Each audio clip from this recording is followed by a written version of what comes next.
please celebrate with me a transformational teacher, a true practitioner of the liberal arts, and a Beloiter through and through, even if it shocks her to hear it put that way, Professor Natalie Gummer.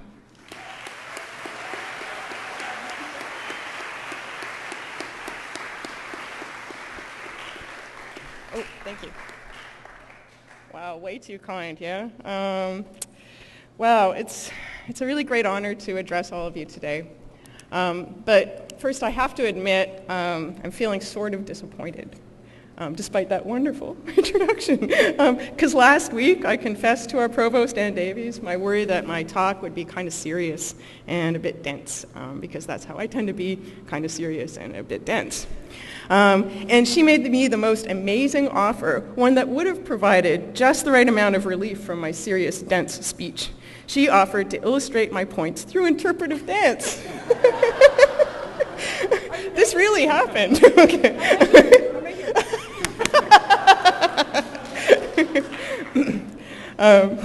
Now, I was really excited about this, as you can well imagine, but we're on our way in today, and she tells me she was just joking. Probably she was, actually. As I've already mentioned, I'm kind of serious and a bit dense. Anyway, I know you'll share my disappointment, but you can use your imagination. If what I have to say is getting kind of heavy for you, I invite you to imagine how the provost might have offered a graceful commentary on my words. Welcome to the real world, a phrase usually spoken with a dramatic eye roll. The person so addressed is clearly out of touch with the so-called real world, has wandered into it accidentally, and is being greeted sardonically by one of its more savvy citizens. We all want to live in the real world, right? Or if we don't, we're hiding from something, not dealing with reality, or so the commonsensical wisdom goes. But where or what is this real world? Who gets to decide, and on what basis? Very often, people invoke this term in contrast to places like Beloit College and the things we do here. Someone might talk about the things you learn here having or not having real-world application or real-world relevance, in either case implying a difference between the place where you learn these things and the real world where they ought to be applied or made relevant. Or a person might contrast a grim and gritty real world with the undeniably idyllic setting of this beautiful college campus on a hill, where those of us gathered have the special opportunity to immerse ourselves in study of subjects that don't all have a direct, transparent application to the concrete problems and need for productivity in, you guessed it, the real world. Now, I have a couple of problems with this invocation of the real world that I'd like to share with you today. I understand why people use it. Living and studying in a lovely, intellectually stimulating, supportive environment like this is a great privilege, one the vast majority of people in this world and in this country won't ever enjoy. There's so much suffering and injustice in the world, and many of us at places like Beloit are sheltered from the worst of it. I get that. We all get that, hopefully. But treating this great privilege as something separate from the so-called real world risks obscuring the ways in which institutions like Beloit College and the knowledge they produce and transmit are thoroughly embedded in structures of power and privilege that provide access to some people and not to others. If it makes any sense to talk about the real world, surely institutions like ours should be understood to be part of it. Part of a world of shocking inequities, prejudices, and privileges. Pretending otherwise might make it easier to maintain the fiction of our own innocence, and it wouldn't do much to change those injustices. And change is another reason why I want to insist that Beloit is and ought to be recognized as part of the real world, if indeed it is useful to all to think about the world in those terms, and I'm not sure it is. Critics of liberal education in general, and the humanities in particular, sometimes pronounce these modes of learning and thinking as out of touch with the real world or of no practical value. But I want to suggest to you that there's no such thing as useless learning or useless and impractical knowledge. There are simply people who have developed the capacity to do transformative things with what they know and people who have not. To me, this is the very core of what we at Beloit call the liberal arts in practice, recognizing that all the things that we study, no matter how apparently obscure or impractical they may seem at first glance, have potential relevance and value in the world and in our own lives. Practicing the liberal arts means challenging ourselves to articulate and actualize that relevance and value in how we choose to live and work with and for others. But let me take this line of argument one step further and suggest that those areas of study and ways of thinking and being in the world that are not dominant, not recognized in mainstream culture as valid and valuable and useful for life in the so-called real world, are especially valuable and useful for those of us who want to work toward change, both of the world and of ourselves. Why? Because if we want to be able to analyze and question and transform the world in which we find ourselves, a vantage point located outside dominant structures is indispensable. We can't question what the dominant culture understands to be real, to be normal, unless we find a way to step outside those understandings. That is, to engage in the critique of the ideas we inherit and inhabit. To my mind, this capacity for self-critique, the ability to turn our assumptions into questions, lies at the very heart of liberal inquiry and really of an ethical life. Without challenging our assumptions about the world, we risk becoming people who not only feel assured of the superiority of our own ways of thinking and living, but in some cases might have the economic, political, or cultural power to coerce or persuade others of that superiority or inevitability as well. This is precisely the value of the marginal and obscure. Ways of living and thinking and being that are different, sometimes shockingly different from our own, have the potential to reveal to us what we take for granted or fail to recognize about our own ways of thinking and being.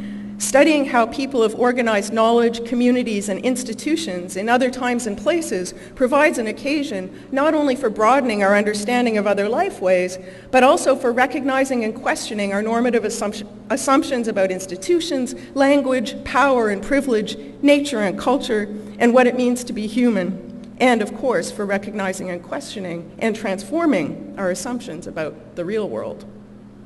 So while Beloit and other institutions of higher learning are rooted in the inequalities and injustices and prejudices that characterize the so-called real world, like the privileges so long enjoyed by a white male upper-class elite in that world, they also contain within them the seeds of transformation.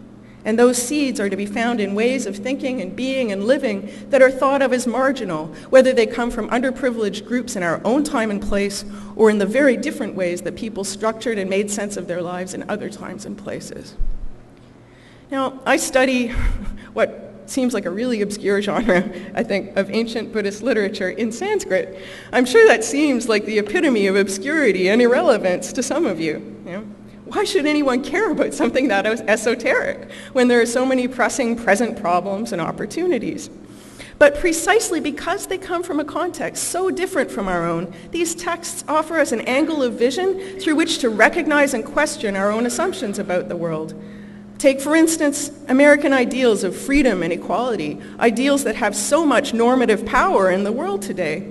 The ancient Buddhist texts I study begin from fundamentally different assumptions about what it means to be human, how to make sense of the self-evident lack of equality among human beings, and what it would mean to be free. It would be easy simply to critique the ancient Buddhist notions in these texts, to assume the universal validity and superiority of our own ideals, whatever those may be. But precisely because they are so different, these texts allow me to ask critical questions about how these notions of freedom and equality function in our contemporary world, to begin to see the ways in which they not only help to liberate, but also to obscure inequalities and even to legitimate oppression. At the same time, they provide me with resources I can use not only critically, but also constructively. They enrich my understanding of how I should live with and for others, even if ultimately I might also want to question some of the assumptions that undergird these Buddhist views. This kind of movement back and forth between different visions of the so-called real world fundamentally changes the way I experience and inhabit and act in the world in which we live, a world that doesn't look the same when glimpsed through the lens of ancient Buddhist sutras or the political texts of classical Rome, or the writings of slave owners in the New World, or early modern Chinese literature. Studying the ways in which others have made sense of the world is a potent technique for transforming it. So here's my advice to you, class of 2017, the newest members of our Beloit College community. Explore as many different ways of knowing and thinking and living as you can while you're here.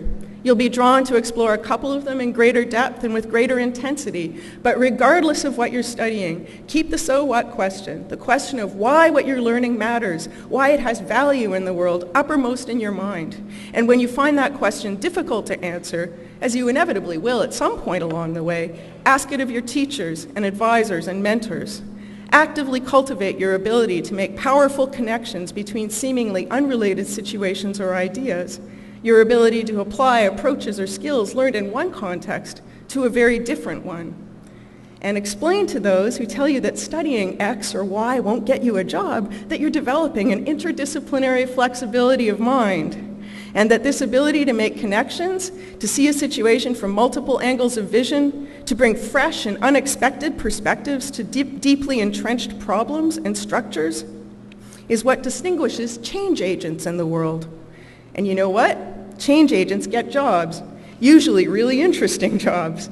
It's not about a major. It's about your ability to think flexibly, to question what you think you know, and to learn from what seems strange, and to connect with ideas and with other people. Finally, I want to question the hubris involved in so confidently identifying the real world. After all, human beings for thousands of years have shared that hubris. We're not so special. And that's the point. I'm not saying that there is no real world. I'm just really skeptical about our ability to know with certainty what constitutes the real world. And frankly, I'm horrified by the ability that some people have to force their certainties, their stories on others through physical or psychological or cultural violence. Because in the end, the real world, like so many other things, is a story that people tell. A story that is supposedly about the way things really are, but is actually about the way that certain institutions and people with power and influence want things to be. The constraints these stories place on what counts as real or relevant in contemporary America are considerable, and our ability to think beyond that constraint can be significantly developed through our engagement with other ways of organizing knowledge and thinking about human flourishing and human institutions. But that means actively cultivating the capacity for hearing and telling different stories, stories that don't take for granted that the real world doesn't begin until you graduate or is a permanent reality that we just have to accept. So let me say now, not with sarcasm, but with a little bit of fear, a good dose of irony, and a great deal of confidence in your ability to retell the story in a way that makes life better for yourself and others. Welcome to the real world. And welcome to an education that will give you skills to navigate it and transform it in ways you never dreamed of if you only take up the challenge. Welcome to Beloit College.